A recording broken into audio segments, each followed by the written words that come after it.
Good morning. Walter McDougall again. You may recall, about 27 hours ago, I promised you an experience that would be exhausting but exhilarating. And I hope we have made good on that promise. We have heard many brilliant, one might call them microscopic analyses of various regions and countries in the Middle East. And I ask you to keep the adrenaline flowing or the caffeine in your veins for one more hour, because this is the great sum up in which we're going to get a telescopic perspective on the entire Middle East region and what it means to the United States by Michael Doran, speaking on the Middle East and the United States in geopolitical perspective.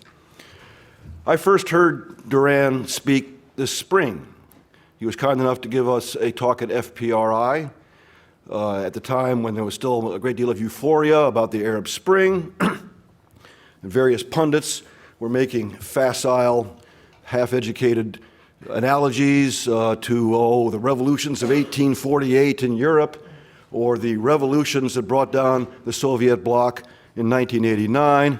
And I had been reading this in the press and seeing it on television and seething as an historian for weeks. And then Michael Doran at FPRI put it all in crystal clear expert perspective by saying that the real analog to the Arab Spring, the second Arab Spring of 2011, was really the first Arab movements in the 1950s and the 60s.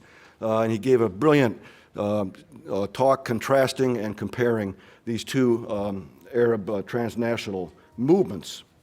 And so I'm utterly confident that he is going to pull it all together for you in the next hour. He is an expert on the international politics of the Middle East. He's currently a senior fellow at the Brookings Institution. He took his PhD from Princeton University and has taught there, as well as at Central Florida and NYU. And as a government servant, he served as Deputy Assistant Secretary of Defense and a senior director at the National Security Council. His Gene Kirkpatrick moment, I guess you would call it, when he published an article that suddenly attracted tremendous attention, and rightly so. Gene Kirkpatrick wrote that Dictatorships and Double Standards article in 1979 or 80, which caught the attention of the Reagan political movement, and of course she ended up becoming a very influential figure in the Reagan administration.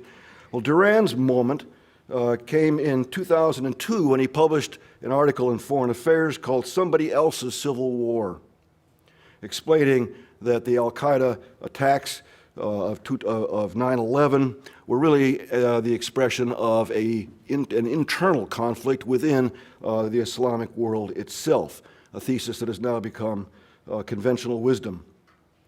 As I say, he takes a well-trained telescope and applies it to this region of the world, and his topic today is going to be looking at it all from the American perspective. So if there's any takeaway that you can squeeze into one or two classroom sessions, certainly this is one you should give every attention to. Please welcome Michael Doran. Thanks a lot. Wow, thank you very much, Walter. That was fabulous. Of course, when somebody talks about you like that, you sit there thinking, gosh, can I live up to this? I don't know that I can, but I'll give it a shot. Thank you, Walter, and thanks, Alan and FPRI. I'm trying to open up my phone here. I forgot to set it so it wouldn't time out because I have my notes here on my phone. It's a great pleasure to be here. I love FPRI. As I said the last time I spoke at FPRI, it's bittersweet to come here because I miss Harvey. I thought Harvey Sickerman was just a completely unique human being, a guy full of fabulous energy and fabulous intelligence, and it's still very sad for me to think that he's not here with us. But it's a great pleasure to be here, and I hear that I should be both exhausting and exhilarating. So I will try to be more exhilarating than exhausting. I know I can be exhausting. I've been told that many times. So here's what I would like to do. I'm supposed to talk about the Middle East and the U.S. and geopolitical perspective, so I do want to take a very wide angle. And I want to talk about the present as a transition to a new order. And I'll define that a little bit better in a minute. I want to do something else, though. I also want to try to talk a little bit about the Iranian assassination plot against the Saudi ambassador that took place last week, just because it's probably all on your mind. And I have actually convinced myself that there's a connection between that and regional order. I won't spend too much time talking about that, but I'm going to try to marry the two things. And you can let me know at the end if I actually succeeded in that. Okay, so first of all, regional order. As I think of it, I think over the last since the turn of the century, of the last century, since 1900, I mean, I think there have been 4 orders in the Middle East. We could quibble about this, but there was the Ottoman order, which was deteriorating at the beginning of the last century, and then you had World War I, and the European powers came in and they drew the map of the Middle East basically, and divided it between the French and the British, and then you had after World War II, you had what I would call the Cold War order. Once the Cold War ended, we had this unipolar moment of the United States in ascendancy, which we've had for the last 20 or so years. And now I think we're transitioning to something else.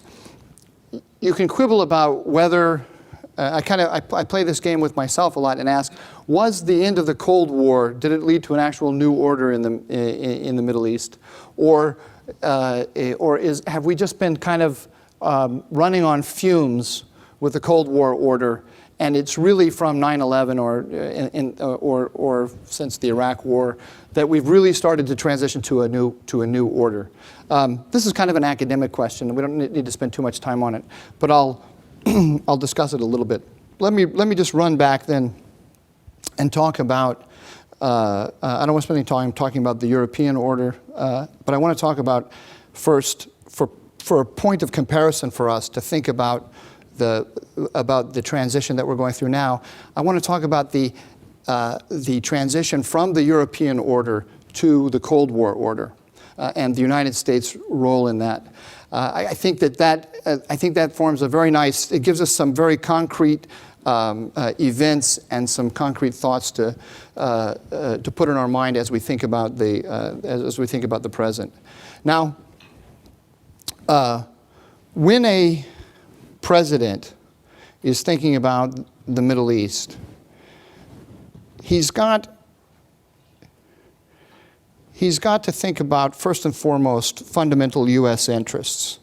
And traditionally, when we talk about U.S. interests in the Middle East, we think of 3, which somebody before me has probably said. And they are, number 1, oil, the free flow of oil at reasonable prices. Number 2, no power hostile to the United States should dominate the region. And when we say the region, we're talking especially the heart of it is the Persian Gulf, where all the oil is. But we're concerned about the Middle East writ large. At first, when we started making these kinds of definitions or defining interests, it was the region shouldn't be dominated by the Soviet Union. But as time went on, then we had the Iranian Revolution in 1979, and there developed this fear that an internal power that was hostile to the United States might dominate the region, and that was also intolerable. And then the third vital interest of the United States is the security of Israel.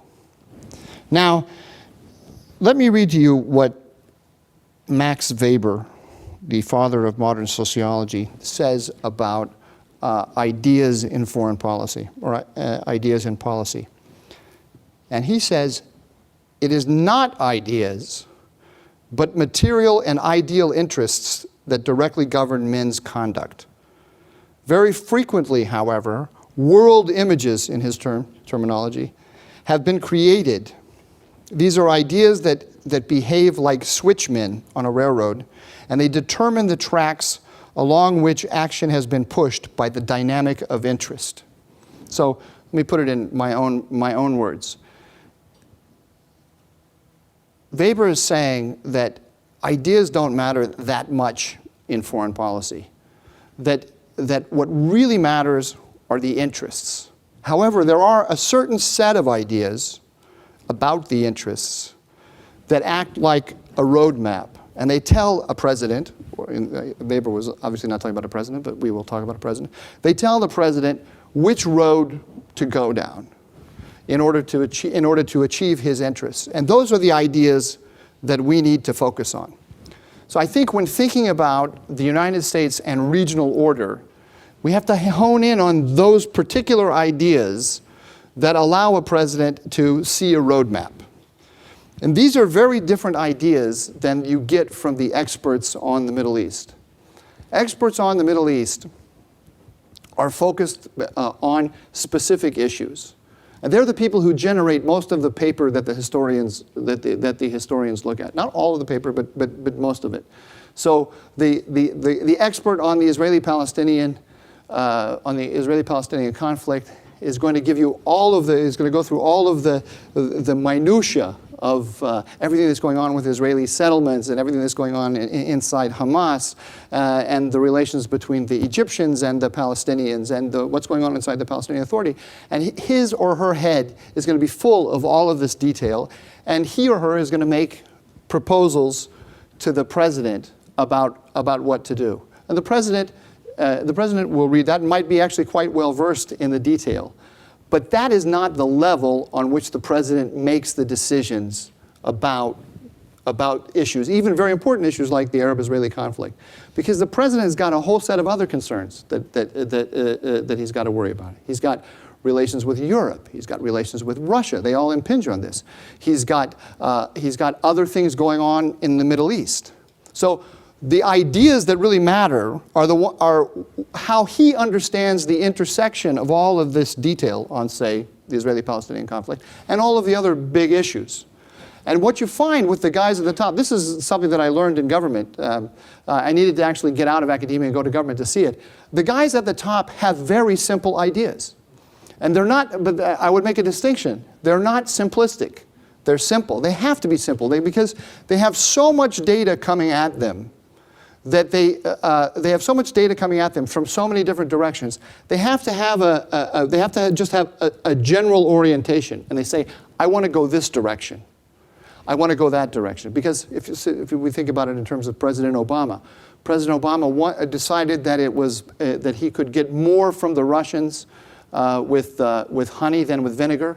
So he wanted to make some concessions to the Russians and develop a kind of concert of the great powers. He wanted to tone down to lower the level of conflict between the United States and Muslim peoples and so on.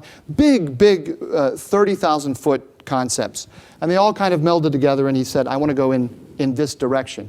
And when he starts going in this direction and bad things happen, say, in the Israeli-Palestinian arena, it doesn't affect his sense it doesn't necessarily affect the sense of that general direction, because there are so many other things that he's looking at, and because they are aware of the fact that there are going to be bumps in the road. You know, it's they placed a bet. They placed a bet. It's like when you with your 401k, you put it into some kind of different package of investments, and you don't go and change it every time the stock market goes up and down. But we as students or as analysts of these decision makers, we need to step back and say, what are the ideas they have about how to place the bets? And here, I think they actually do have ideas. Every president does. And I'd like to just hone in on a couple. Two major ideas or questions that they have to answer. And I think every president has to answer them. And the first question they have to answer is, what's the relationship between the security of Israel and those other two vital interests, the other two vital interests being oil and keeping the Middle East from being dominated by an outside power? Because why do I say the key question is between the third and the first two? Because the first two are not that hard to put together. You know, we want oil to continue to flow, and we don't want an outside power to dominate it. So what does that mean? Well, we support Saudi Arabia. Then we develop a very strong relationship with the biggest oil producer, and we build up that producer to play a major role in the region. And then those two issues, flow of oil and protecting the region from hostile powers, they reinforce each other very felicitously. But then the next question is support for Israel. How does that fit in? And it doesn't fit in any obvious way.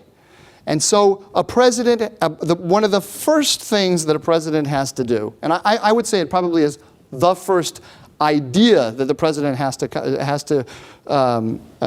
to develop, is how does he understand the relationship between supporting Israel and those other two things? And that's identifying the interest is easy, but figuring out what policies to follow in order to achieve the interest, that's where it gets tricky, and that's where the ideas come in. Now, notice I said I chose my words carefully. I said that supporting Israel is an interest. If you talk if you spend times with Jewish groups, they will often ask, like Middle Easterners in general, they're parochial, and they say, does he like us or does he not like us? Right? And by every Middle Eastern people does this too. Is he pro-Arab? Is he anti-Arab? It's the wrong question. No U.S. It's the wrong question because it's too parochial. No U.S. president can be anti-Israeli. So the U.S. president, because of the support for Israel in the country, has to support Israel to a certain extent. That means that it is inherently part of the U.S.-Israeli relationship that the U.S. is a mediator between the Arabs and the Israelis.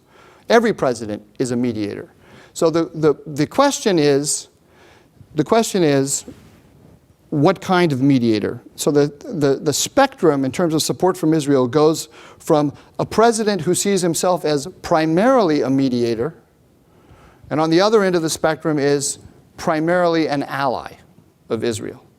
So it doesn't go from ally to enemy, it goes from ally to mediator. And what is the most important role of the United States? Now, this is a question that a president has to answer even before he takes office, because of the importance of the Israel question in domestic politics, it wells up early on in the campaign, and so any president who comes in already has these kinds of ideas. I have to mediate or I have to support. That's the first question. Now, after the president takes office, he's confronted with other problems that he probably, I think in almost every case, hasn't spent much time thinking about it at all. And that problem is, what about the conflicts between the Middle Easterners other than the Israelis? What's the U.S. position there? Now, it's my own. I have to bracket this for a moment and highlight for you that this is my particular bias. Walter was kind enough to mention this article that I've been trying to dine out for as long as possible. Somebody else's civil war, and the heart of it says, hey, these conflicts between the Muslims, these are the key. And that's where I personally think the center of gravity is in Middle Eastern politics. So that's my bias, and you're going to see it running through this lecture. I can't get outside. I'm locked in my own worldview, like everybody. So, but I just want to flag for you that's my bread and butter. It's the axe that I'm grinding, and I won't use any more metaphors. I'll just keep going now. He then has to, this is not a problem. I suspect, with no evidence whatsoever, but just gut feeling, I suspect that President Obama didn't spend 5 minutes thinking about the Saudi Iranian conflict before he became president. I mean, who does? How many of you spent 5 minutes thinking about the Saudi Iranian conflict before you came here? It's just not something, it's not part of our domestic politics, right? But now think about it. The president last week learns that, the Iranian, I'm assuming that these reports are all true, by the way. We can talk about that later if you want. But the Iranians tried to blow up the Saudi ambassador at Cafe Milano in Georgetown last week. Wow, I wasn't expecting that. I can tell you something else. President Obama took a trip to Saudi Arabia, as part of after he took office, and he sat down with the king, and he said to the king, "I want to solve the Israeli-Palestinian conflict." This is when he gave his Cairo speech in the spring of 2009. And he sat down with the king. He said, "I want to solve the Israeli-Palestinian conflict. I want you to help me." And the king said, "What about Iran?" And the president said, Yeah. But let's solve the Arab-Israeli conflict." Right? And the king said, "What's your Iran policy?" And he said, Yeah. We'll get to that. But and then the president came away. He came away quite frustrated at the experience of this conversation with the king, and he actually concluded that I have it on pretty good authority. He actually concluded that his staff had bungled the meeting, and the foundation had not been laid for a constructive conversation with the king. And he went back to Washington, and he brought Dennis Ross, who ran the peace process in the Clinton administration, brought him over from the State Department and put him right next to him in the White House so that they could get it right. His priority was mediation of the Israeli-Palestinian conflict, and he thought that this hadn't been communicated to the king properly. I guarantee you, and I'm showing my hand here a little bit of where the lecture is going, I guarantee you that now, after having learned that the Iranians are trying to kill the Saudi ambassador in Washington, that he's not thinking about mediation so much anymore as he is about that Iranian-Saudi conflict. Now, every president goes through this. Presidents in general are not Middle Eastern experts, and they haven't learned about the conflicts in the region, and they don't have a sense of the strategic significance of them until they sit in the seat. They come in with an attitude already about the relationship between Israel and everything else, but the everything else over there is kind of hazy until they sit in the seat, and then they start getting all the information. And then they have to develop a concept of what to do with it. And I think those are the two sort of 30,000-foot questions that they've got in their mind as they approach this question of regional order. So let me just now, to give us a point of comparison, let me run through my favorite example of a president working through this, and that's Eisenhower. And let me just give you a thumbnail sketch of how I understand him to have worked through these questions. I happen to be working on a book on this question, so that's why it's my favorite example. But I don't think it's just because I'm thinking about it day in and day out that I want to talk about it. The reason I chose it is also because Eisenhower established he was one of the founders of the Cold War order in the region. He set up the American order, and he did it. He didn't come with a clear plan, or actually did come with a clear plan, but then he met reality and the plan changed. So I'm going to just give you a little bit of sense of the ideas that he started with and where he ended up, and then we'll talk about the ideas that Obama had and where he will or will not end up. So Eisenhower came in, and with regard to these two questions, Eisenhower came in very much the mediator on the Israeli-Palestinian question. And that was because he was responding to Truman. Truman had supported had supported the establishment of the State of Israel, and he did so against the advice of the foreign policy elite in the country. Is this story known to everybody in this room? No, it's not? Is it not known to anyone? I've been teaching long enough to know you're supposed to ask. Is it not? So is it? Tell the story? No, I don't want to spend too much time on it, but it's an unbelievable story, and I'll just let me just tell you one part of it, and then I'll move on. George Marshall was the George Marshall, who of course won World War II, and so had a completely independent reputation, independent of Truman, who of course was known as somebody who did not have a lot of experience in foreign policy, hadn't been briefed by Roosevelt on many of the major issues of the policy and so forth. George Marshall was the Secretary of State, and Marshall basically said to Truman, "You recognize Israel over my dead body. This is not in the interest of the United States." And that's because Marshall was looking ahead. He was looking ahead to the Cold War. 2/3 of the oil of Europe came from the Middle East. One of the number one priorities in the Cold War was to build up the European economy so that it would recover, because the Europeans had been so weakened by the Second World War, and they had all of these Soviet divisions sitting there right next to Europe. And so the fear when you were sitting in Washington is that those Soviet divisions are going to roll across Europe and communize Western Europe. So one of the primary goals then is to revitalize Europe so that it can stand on its feet economically and then later militarily as well. And its energy came from the Middle East. So planners in the Truman administration, when they were looking at the Soviet threat, they immediately looked at the energy of the Middle East, and they said, we got to get along with the Arabs. The Arabs have the oil. We're stirring up a hornet's nest if we support Zionism. Truman, mainly for domestic political purposes, I think in 1948, if I'm not mistaken, 1 in 12 Americans came from the 5 boroughs of New York City. You can check my math on that; I could be wrong.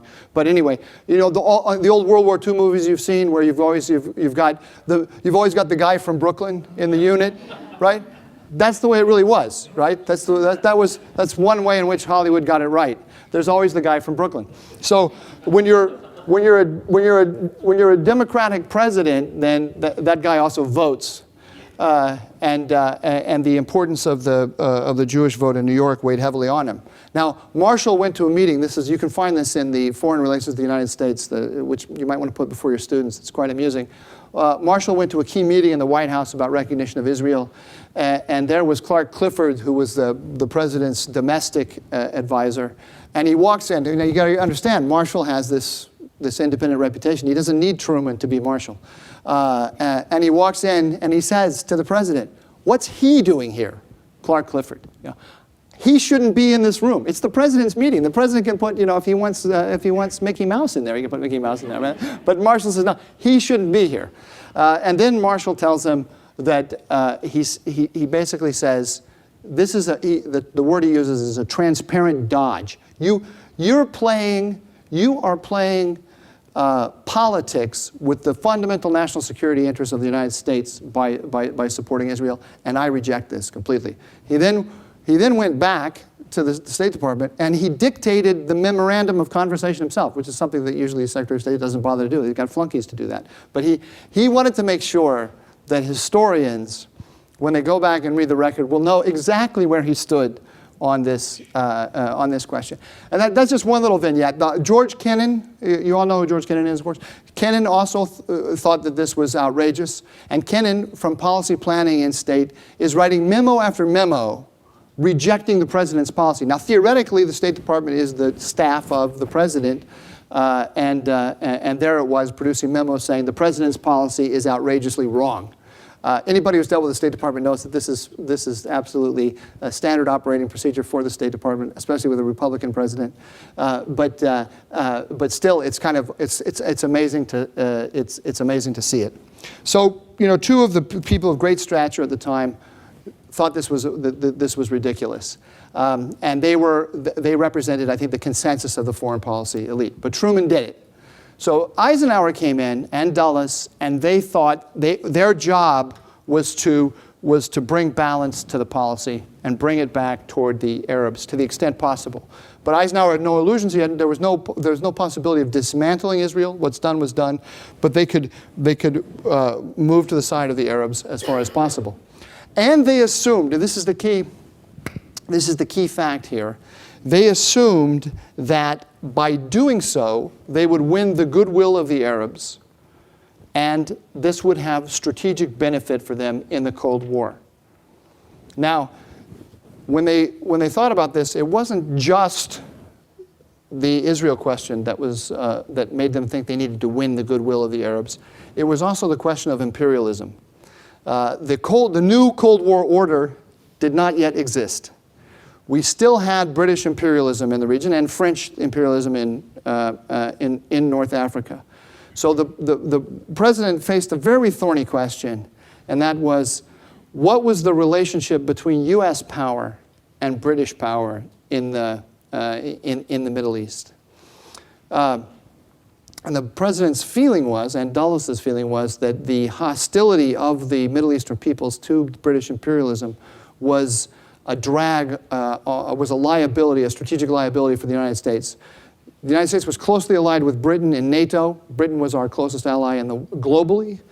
And yet the order that it represented in the Middle East was alienating Arab nationalists everywhere. So basically, to be a little bit crude about it, the record is a bit more complex than this, but just to make it simple for our purposes, what Eisenhower decided to do was to move aside the British and reach out to Arab nationalists. The idea was that this is a revolutionary moment. Nationalists are pushing against the British everywhere, in Iran with Mossadegh, in Egypt with Nasser. When Eisenhower came in, there were 80,000 British troops in the Suez Canal zone, surrounded by a hostile Egyptian population, really on the brink of war. So he saw himself, in other words, as a mediator, not just between the Israelis and the Arabs, but also between the British and the Arabs. And he had to quietly demote the British. He's not trying to destroy them and undermine them completely, but he's demoting them somewhat and reaching out unilaterally and directly to nationalists to try to cut a deal with them. And he's doing this, he's sending this signal of a desire to work together with nationalists in helping them solve their problem with the British. He's doing this with the expectation that once Arab publics and leadership recognize that the United States is in the mediation business, is in the mediator business, that then they will come toward the United States, and the United States will be able to organize the region against the Soviet Union. The problem here with this policy is that it conceives of the region as having sort of two forces. There's the Israelis and the British over here, and there are the Arab nationalists over here, and there's the United States in the middle. Now, you know enough about just looking at the Arab Spring to see that's not the Middle East, right? There's not nationalists nationalists on one side and Zionists and imperialists on the other side. There's all this other stuff going on. Like Saudis don't like Iranians today, or if you've been following what's going on in Syria, right? The Alawites who control the state in Syria don't like the Sunnis who are out in the streets demanding revolution and so on. And so any kind of binary conception of what the region looks like doesn't take into account what's actually going on the ground in the region. And so Eisenhower's map, his Weberian map, is totally flawed because it says, hey, there's this highway right down the middle. By the way, Eisenhower's a guy who just loves the middle. If you go back and you look at how he saw himself in American politics and so on, he say, you know, if they're attacking me from the right and the left at the same time, then I know I'm in the right place, right? And he always liked to feel like he was in the middle, and so he brought that concept also to the Middle East, and he kept that concept basically for 6 years. There are, as I say, I'm writing a book on it, so I could spend hours in. I could really exhaust you with all of the minute changes in this conception that take place over time. And I actually do think they're kind of interesting. But for our purposes, we don't need to think about it. We'll stay here at 30,000 feet, and you can see it very clearly. You can see it very clearly. It comes to a head. It comes to a head in the Suez Crisis, because what happens in the Suez Crisis? Nasser, the leader of Egypt, nationalizes the Suez Canal, which is a French and British asset. He does so in response, by the way, to an American decision. Dulles and Eisenhower decide to withhold funding for the Aswan High Dam, this huge development project that Egypt had. They did so because Egypt was starting to cooperate militarily with the Soviet Union. Although they were not proclaiming themselves an ally of the Soviet Union, but they were cooperating with them. The Americans decided they could no longer give this kind of aid to a country that was cooperating with their enemy in the Cold War. So they withheld the funding for the Aswan High Dam. Nasser responds to this American decision by nationalizing European assets, which was very clever. Because Nasser turned the tables on the Americans, and he turned the conflict quickly into one between nationalism and imperialism. Now it's fascinating because by this point, both Eisenhower and Dulles had been totally exasperated by Nasser, and they were angry with him. They were disappointed because they had helped him with his British problem, and they had shown a great desire to help him with his Israel problem. And he went to the Soviet Union. Right after the Americans got rid of the 80,000 British troops in the Canal Zone, he went off and ran to the Soviet Union. So they're totally exasperated with him. But once he nationalized the Suez Canal, the issue was presented symbolically before Middle Eastern peoples as imperialism versus nationalism. Then the basic roadmap of the administration kicked in again. And they asked themselves the question, can we afford in the Cold War to be seen to be supporting imperialists against the Egyptian nationalists or Arab nationalists? And the answer, of course, was no, we cannot. So Dulles stalled and tried to keep the British and French from attacking Nasser because they didn't want to be on the side of a colonial war, basically, of the colonialists when they made, the imperialists when they made war against the third world people.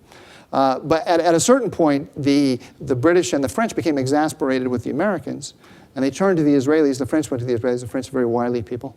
And they said, listen, Ben Gurion, why don't you go attack Egypt?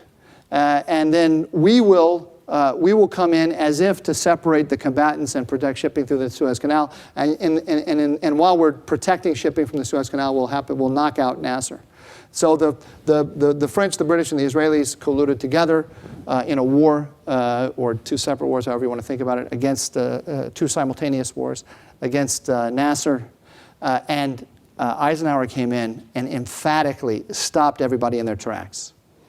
Stopped in their tracks and brought the British, especially, to the brink of economic collapse and forced them to pull back. And in doing so, handed Nasser a fabulous political victory over imperialism and to a certain degree over Zionism as well. Now, if you follow if you know this period well, you know the absolute next step that the Eisenhower administration takes is it announces the Eisenhower Doctrine, which is based on the Truman Doctrine. Basically says we want to come to the aid of countries that are threatened by international communism or countries under the control of international communism, and we'll give you aid. In other words, they put out their shingle and they said, we'll set up now a mutual, a collective defense organization headed by the United States. Until that moment, it's a very strange thing because up until that moment, early 1957, the Americans had hung back. They did not want to put themselves out in front. They wanted to lead from behind, to borrow a phrase. They wanted to lead from behind and not get out in front because they thought that the attempt by the Americans to come from the outside and organize the defense of the region was self-defeating because of the nationalism of the period. And that it would just provoke as much opposition as it would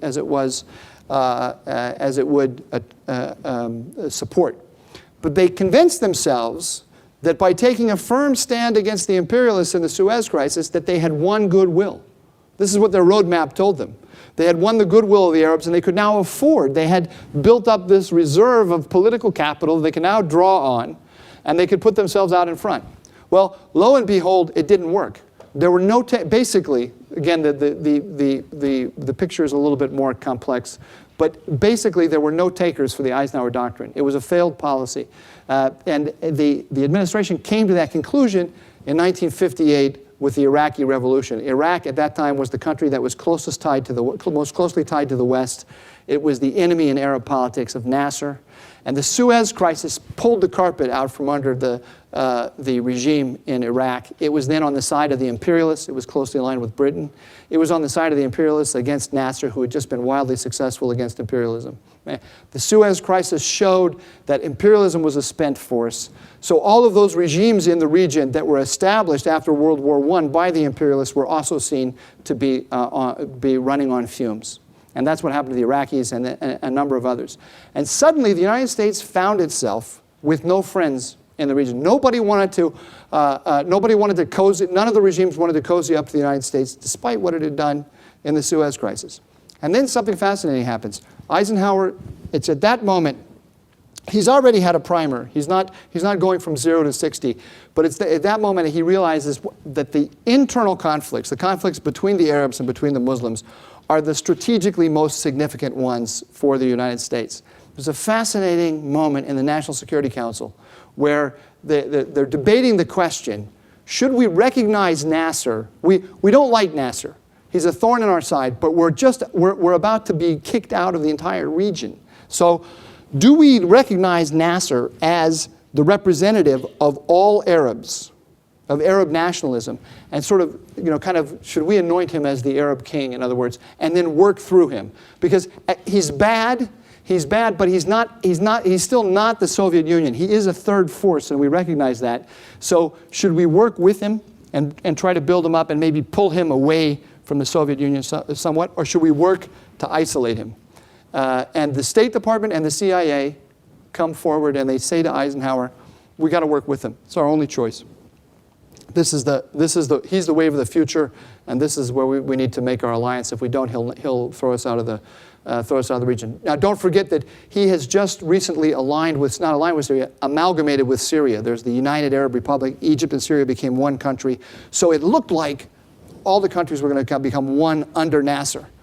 And Eisenhower, fascinating, intelligent guy, no experience in the Middle East. His experts tell him this, and he says, no, you're wrong. And in my view, Eisenhower's totally right. Eisenhower says, you're wrong. He said, we should not do anything to build this guy up. He said, I'm looking at this new leader in Iraq, Qasem is his name, and I'm noticing that Qasem is not running to go join the United Arab Republic. Everybody thought he was. Everybody thought that Iraq would then amalgamate with Egypt and Syria, and you'd have one Arab superstate. And he said, I don't see any sign that this is where he's going. And he said, when I look at the Saudis with all of their oil wealth, and I think they'd be crazy to think that they want to hand their oil wealth and put it under the control of Nasser. He said, so I think it's a big mistake. He said, what we have to do, we have to recognize that we have to recognize in our own minds, without saying it out loud, that he has a special status. And we shouldn't do anything to get on the wrong side of him, to allow him to turn us into the imperialists and play against us, if we can avoid it. But we shouldn't do anything to build him up. And in fact, we should quietly be working all around the region to tear him down, but without going at him directly. Then he says, turns to the chairman of the Joint Chiefs at another meeting around the same time, Admiral Radford, and he says, have you guys done any gaming about what the next Arab-Israeli conflict is going to look like, the Arab-Israeli war is going to look like? And they start talking about this subject, and the Joint Chiefs, it turns out, are working under a concept just like they were working on before the Suez Crisis, that if there was a war between the Arabs and the Israelis, the U.S. would come in as a mediator to separate the combatants. Which meant basically, without saying it, they didn't want to say it openly, come in on the side of the Arabs to keep the Israelis from overrunning the Arabs, which is exactly what Eisenhower did in the Suez Crisis. He came down extremely hard on the Israelis and rolled them out of the Sinai after they attacked Nasser. And Eisenhower says, this is wrong. I don't see this anymore. You guys are working on the old assumptions. He said, for instance, it seems to me that if the regime in Jordan goes, because King Hussein was tottering on the brink at the time, it seems to me that what we're looking at actually is the Israelis might step in to prop up King Hussein And they would be supported by other, by other Arabs in doing this. So in other words, Eisenhower had totally shifted his understanding. It used to be Arabs and Israelis. Now it was Arabs versus Arabs, and the question was, where were we and where were the Israelis in this Arab-Arab conflict? None of these guys, the fascinating thing here is that none of the experts had thought this way at all. Now there's an Israeli political scientist who's written a book about U.S.-Israeli relations, and he came to the very interesting conclusion that I totally agree with, that the foundations for the Israeli-American alliance, or the American-Israeli cooperation that flowered under Kennedy, the intellectual foundations were laid under Eisenhower, who is generally thought of, because of the Suez crisis, as because of the rolling the Israelis back in the Suez crisis, he is generally thought of as the most anti-Israeli, or put it in crude terms, anti-Israeli president. And I think he's totally right. But what's happened here is that, from my point of view, is not that Eisenhower's concept of Israel changed. His concept of the Arabs changed. He had a very different, a much more complex, or a view of the complexity of the region. And he then dictated, he said, what we have to do, we have to define very clearly what our vital interests are. We can't have any massive big projects anymore about solving the Arab-Israeli conflict or anything like that. What we have to do is, we have to be very, very rigorous in our definition of our vital interests. And we will cooperate with anybody in the region who's going to help us with our vital interests. That means anybody. That means Arabs or Israelis, and that means Nasser or anybody else, if they're looking after our vital interests. But the important thing is to have this kind of intellectual clarity. So that what then flowed out of that was a couple of things. One was a kind of easy sorting out of the region came into play. And when I say easy sorting out, I mean, basically, if you remember, those of you who are my age, like, or older, you remember, I of course am 27. If you remember back in the Cold War, you remember that there used to be this phrase all the time, moderate Arabs and extremist Arabs, right? Now, if you were a Middle East expert, you would heap ridicule on this simplistic concept, because if you're a Middle East expert, then you learn about all the different, all the complexities of the region, and the idea that you can divide them into two groups is ridiculous. And of course, it is a bit ridiculous on one level, but it makes a lot of sense from a strategic point of view, and that is to say that the overriding strategic interest of the United States throughout the Cold War was to contain the Soviet Union, and the key question that you had when you looked at anybody is, are they going to help me in this project or not? And so then the sorting out takes place. You say, okay, this side are the ones who are going to help me, and this side are the ones who are not. And you didn't need to, it wasn't all that necessary to know much more than that for what the United States wanted to do. Now, a Middle East expert would be correct in saying there's a lot more going on the ground in the region, a lot more. And it would help us with this larger goal in the Cold War to actually know what's going on. Because the Arabs the Muslims in general throughout the greater Middle East, they live in two worlds or even more simultaneously.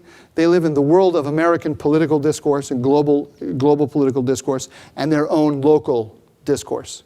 And they can go and they'll make a pitch to the Americans about, oh, you know, we need X, Y, and Z to help you against the communists. But what they really want is the support of America, of the United States, against their local enemies, and sometimes it's profoundly local, parochial enemies. And they don't bother telling the Americans about, like if you're a Saudi, you'd be hard pressed if you could find in any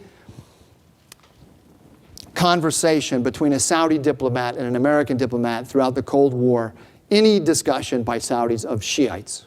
And we don't like Shiites. We're concerned about Shiites. You're not going to find that. You still don't find it much. But you know, I think we're all aware of the fact now that there's this big Sunni-Shiite split in the Gulf, and we're all aware of the fact that the Saudis are apoplectic about the rise of Shiite power, and so on. But they don't talk like that to the Americans. They talk about the Americans in terms of the concepts that the Americans have, and so on. But during the Cold War, the kind of knowledge of what's going on the ground, well, it wasn't that necessary because it all kind of sorted itself out nicely into these two groups. Okay, Let me then, with that example in mind, let me quickly jump ahead to the Obama administration, because I think it's going through an analogous transformation. We're going from the Cold War order or the American unipolar order to something else. What that something else is, nobody can know. I'll say a few words about that in a minute. But let's just make the comparison with the Eisenhower administration. Obama, just like Eisenhower, came in wanting to be a mediator. It was obvious. There were two problems with George W. Bush. Everybody knew this. He was in the pocket of the Israelis. The Israelis could do no wrong. He was way too close to the Israelis.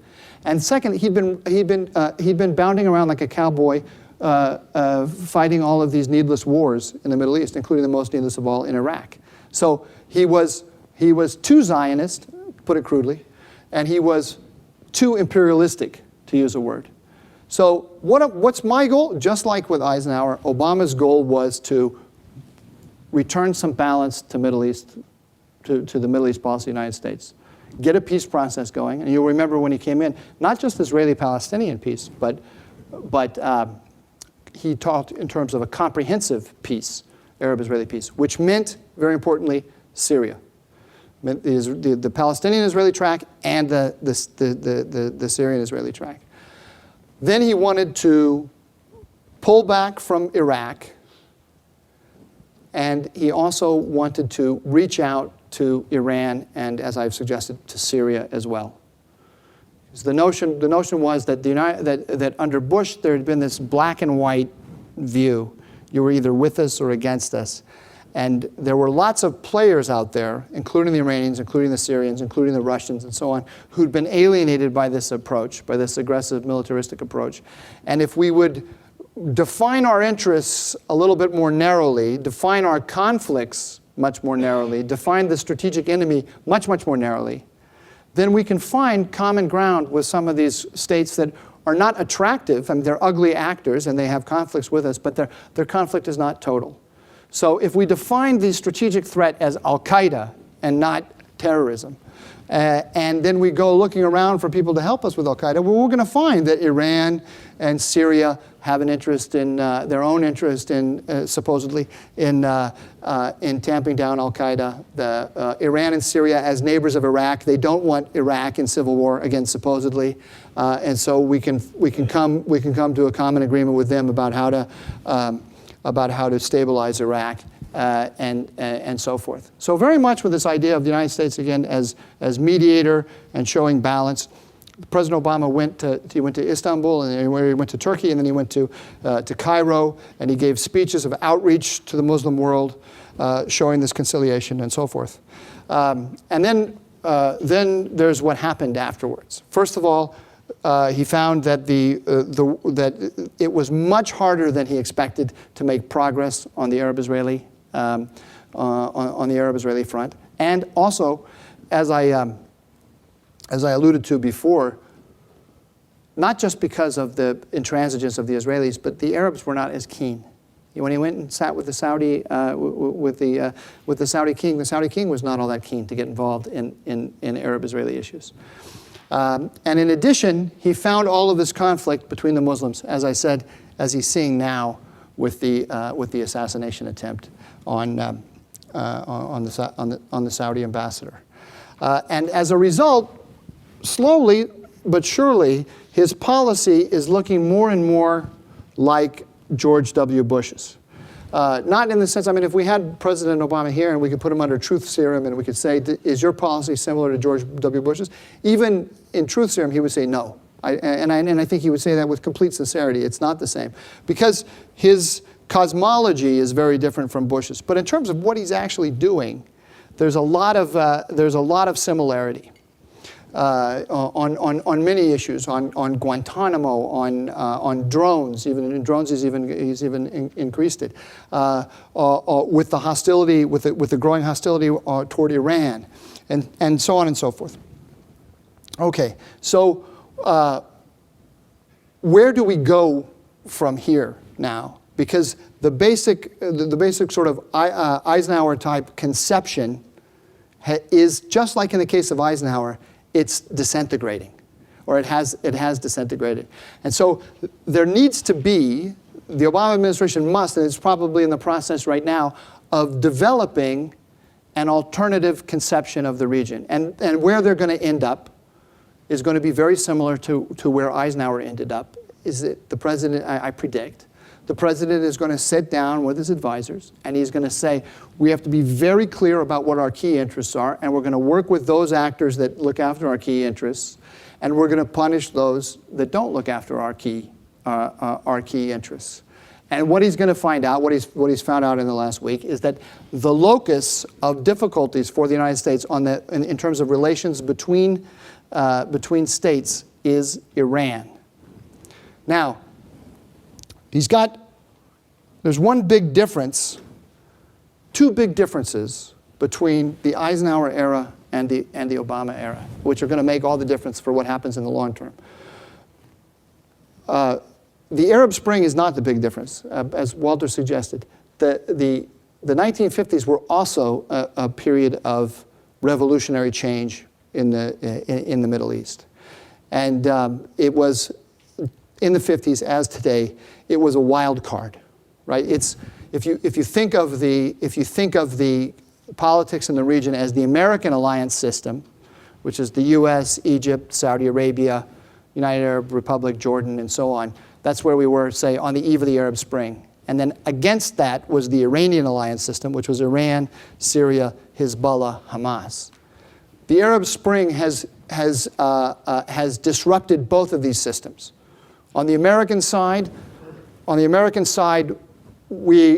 wouldn't say we lost Egypt, but there's a big question mark over Egypt. Is Egypt going to be our major strategic partner going forward or not? Very unclear.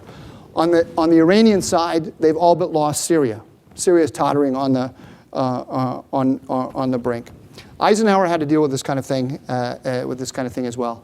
So the two big changes, I think, the big differences between the 50s and now is, one, there's no Soviet Union. There's no near-peer competitor of the United States, and that creates a real intellectual problem for a president, because it was so easy, that sorting out that took place in Eisenhower's day. You could say, are they on our side or are they on their side? Who's the there in today? How do you decide? Where's the line? And just think of, if you're sitting there in the White House, the kind of things you have to deal with. So you're working with a country like Pakistan, and on so many areas they're cooperating with you, and you're helping them. And then you find out that they are harboring, probably, the Osama bin Laden. How is it possible that the same state, they have this kind of splitting behavior, where they have a whole sets of activities where they work with you and buy lots of goodwill from you on the basis of that, and then they have these other areas where they seem to be working absolutely against you? So when you come at it with a sense of, this is the pro-American position, this is the anti-American position, you get a country like Pakistan, where does it fit? Well, it doesn't. Same thing with the same thing, I think, with so many other countries in the region. They're very good. They're very adept at this kind of splitting behavior, and we don't have the overriding criterion that allows us to draw that bright red line and say this side or that side. It's a real problem. I noticed it when I was in the White House, and I've always believed that the Iranian question should be the number one question, like the Soviet question in the Cold War. Being completely aware of the fact that the Iranian threat is nothing like the Soviet threat, and so on. But I think intellectually that's what the president has to do. But even where we had agreement that Iran was a threat, you would find that within the government there were very different concepts of what the threat was. I once had some conversations at MacDill Air Force Base in Florida, in Tampa, which is where CENTCOM, our headquarters for military activities in the Middle East, and SOCOM, Special Operations Command, both of which have a piece of the Middle Eastern problems. The concept of the Iranian threat at SOCOM and the concept at CENTCOM were totally different, on the same Air Force base, right? So, I don't think you had the kind of big differences in understanding about what we faced with the Soviet Union during the Cold War. The second big issue is our economy, right? Eisenhower Eisenhower was making these decisions when the United States was at the apogee of its power. So he was ushering in, it wasn't just the Cold War system, it was the American era. So we've got this other big question over us now is, even if we had certain concepts about what we wanted to do in the region, I'm being signaled I have to stop. I've exhausted some people. I'll stop very soon. I'm coming up to the end here. I got to say a few words about the plot, and then I'm done. Because I'm going to tie it. I really am going to tie it up.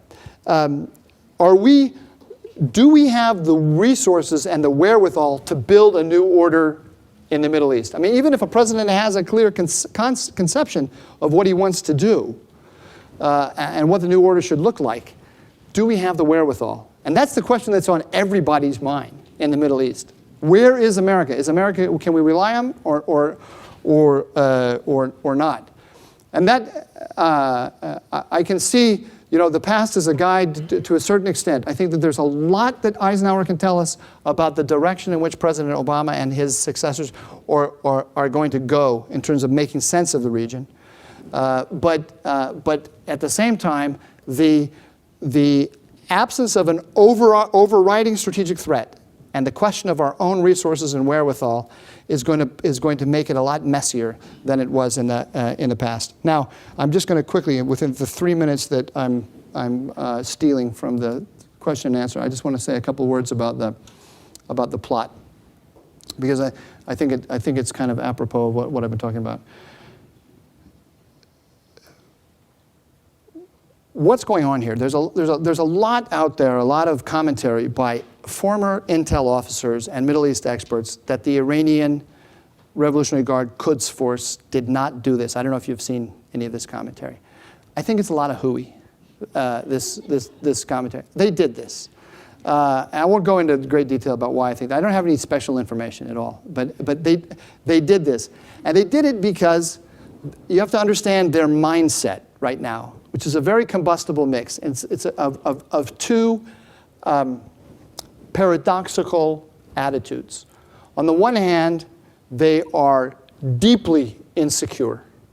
And on the other hand, they are utterly lacking in fear. Now, what do I mean? They're deeply insecure because their position in the region is in really bad shape. You had the Green Movement in Iran, so they're sitting on top of a powder keg at home. They managed to get past that, but they're feeling extremely insecure and illegitimate at home. Then they've got other problems at home. They've got nuclear scientists who are blowing up on the street. So outside powers are reaching into Iranian politics domestically, and they're making bad things happen. They're having industrial espionage or industrial sabotage against their nuclear program. They've got a low-level insurgency in Baluchistan against them, and so on. And they see the United States as having a hand in all of this. I don't think that we necessarily do. I seriously doubt that we're doing anything in Baluchistan, but they believe we are. Right? So they feel vulnerable there. They feel even more vulnerable in Syria. Hafez al-Assad, their greatest ally, their gateway into the Arab world, the Arab Spring is just about to bring him down, and they see us squeezing the Assad financially, economically, and they're very much afraid that they're about to lose Assad, and with that, then they lose their gateway to Hezbollah, and they lose a lot of influence in the Arab world. So in that sense, they're feeling deeply vulnerable.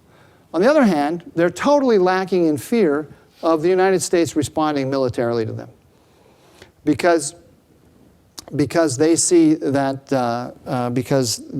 we don't have any appetite for war anymore. They see the economic discussion here at home, and frankly, I actually believe they also read all the commentary from the former intel officers who say that they didn't do it. Right? The minute anyone steps up and says, we've got to do something about that Iranian threat, there's a huge number of credible voices in Washington who stand up and say, there is no Iranian threat. What are you talking about?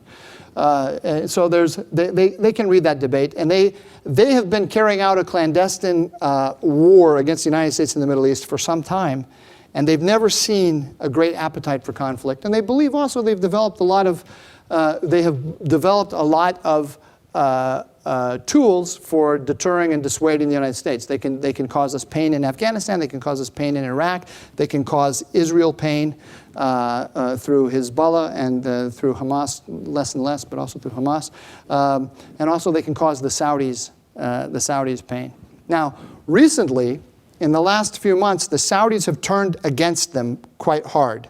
The Saudi attitude toward the Arab Spring was a mix.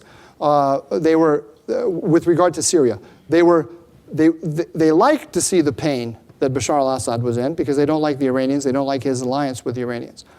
On the other hand, the Saudis are against more revolutions. If you're an absolute monarchy, you don't like revolution. So for a while, they made a decision against revolution. But at a certain point, they shifted and they thought Bashar's got to go. And that certain point, I believe, I don't have evidence for this completely, was once the American attitude sunk in, once we had gotten rid of Mubarak, their great ally, and from the Saudi way of thinking, they thought, well, we lost Mubarak, we might as well gain the Sunnis of the Sunnis of Syria, and so. In my view, and I'll leave you here, the next target, what's the next target for the Iranians? The next target for the Iranians is, paradoxically, Assad in Syria. They went after Adel al-Jubeir, the Saudi ambassador in Washington, in order to do two things. One, to send a message to the Americans, don't think that we can't monkey about in at home with you like you're doing to us, like they believe we're doing to us. Also, they want to make sure we restrain the Israelis. A lot of fear about the Israelis maybe attacking the Iranians. And they want to send a message to us. They also want to send a message to the Saudis because the Saudis have turned hard against them in Syria. The problem they have is Assad in Syria is a wasting asset. He's going down, almost certainly. Their problem is if he goes down, their whole position in the Eastern Mediterranean becomes very, very tenuous. They're already losing influence over Hamas for reasons we don't need to bother with, but they're losing influence over Hamas. So they're afraid that their line to Hezbollah is going to be destroyed completely. So what they have to do, and watch this, and I'm going to make a very specific prediction now. And if it turns out to be, if it doesn't happen, you'll forget I made it. But if it happens, you'll say, "Oh, wow, he's a visionary." So what's going to happen is there's going to be a coup in Syria. It's going to be orchestrated by the Iranians. The Iranians are going to find a guy who's, like they say in the intel business, a clean skin, somebody they're going to get rid of the Assad family, and they're going to find a guy that they can raise up who will look after their key strategic interests, because they know much better than we do. They've defined very clearly what their key strategic interests are. And they want that line to Hezbollah. And they'll find the guy that will promise them that he'll look after their strategic interests. And but he's going to be a clever guy. So he's going to come to the Americans, or he'll go to the Jordanians and to the Turks, and he'll go around and he'll say, "Hey, stay calm. Stay calm. I'm going to take care of things for you. I'm going to negotiate with the demonstrators. I'm pro-democracy," and so on. And we will believe it because we always do. So it's like in The Godfather. You know in The Godfather where the Godfather's talking to Michael and he says, the guy who comes to you and says he wants the meeting, he's the traitor. It's Fish from I can't think of his name, Abe Vigoda, right? Right? And then Abe Vigoda comes to Michael, and Michael says, this is the traitor, because his father told him. This is the guy. The guy who comes to you, those of you who are working for the government, the guy who comes to you and says, don't worry, I'm going to take care of business for you, right? He's working for the Iranians. He's working for the Iranians. And you'll see it. It's going to happen within the next 6 months. They don't have any other choice. They don't have any other choice. Otherwise, this guy goes down, and their whole interests go down as well. But we need to. The Iranians understand the game. The game is to hold their alliance system together against their enemies, and they understand that we're the enemy, and they want to send a perception of power to the region by carrying out attacks against us and the Saudis, and by harming our positions. We need to play their game. We need to understand that is the game right now. The big question is regional order. But you can't build a regional order if you don't have horses to ride, right? So we have to look after, we have to marshal we have to corral our horses, and we have to punish the horses of our enemy, just like they're doing to us. Thank you.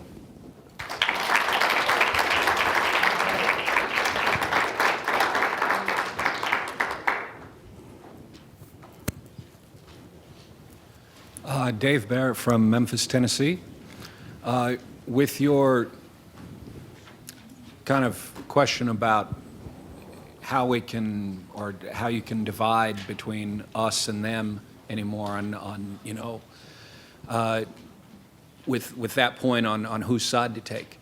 Do you think that with the faltering economy, our kind of struggles in the wars of the last 10 years, and in that time the Chinese making some real inroads in a lot of places, that suddenly the there is that country individually, and they say, you know, maybe our interests are the things that we need to look out for, and maybe not so much the United States interests, and they look at, you know, some of the things that have happened to supposed U.S. allies over the last few years? I think we have, I may have made it sound a little bit more dire than it is, because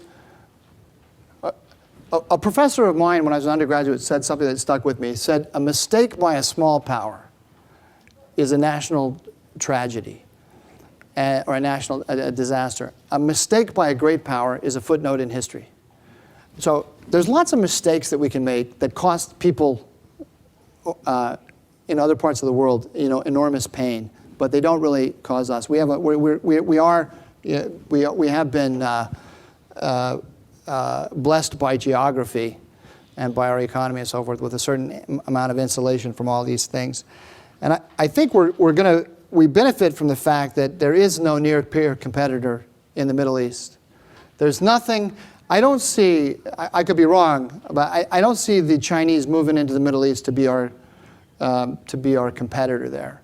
So even if we play this game that I just described badly, and we play our hands badly, and we lose a number of hands, I don't see that an existential or even a major strategic threat to us because of it.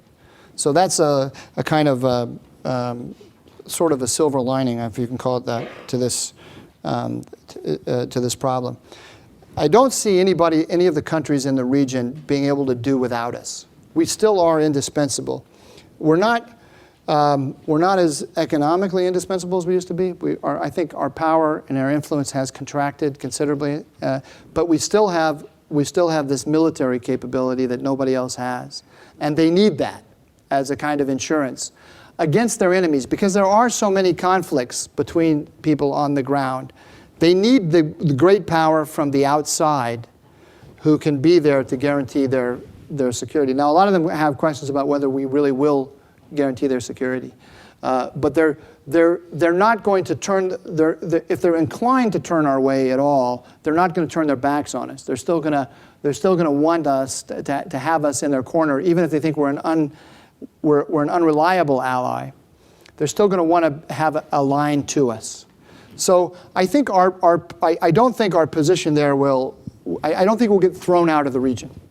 I think we can make it better for ourselves or worse for ourselves, but I think we're going to be there for the foreseeable future. Thank you, Mike Doran, very much.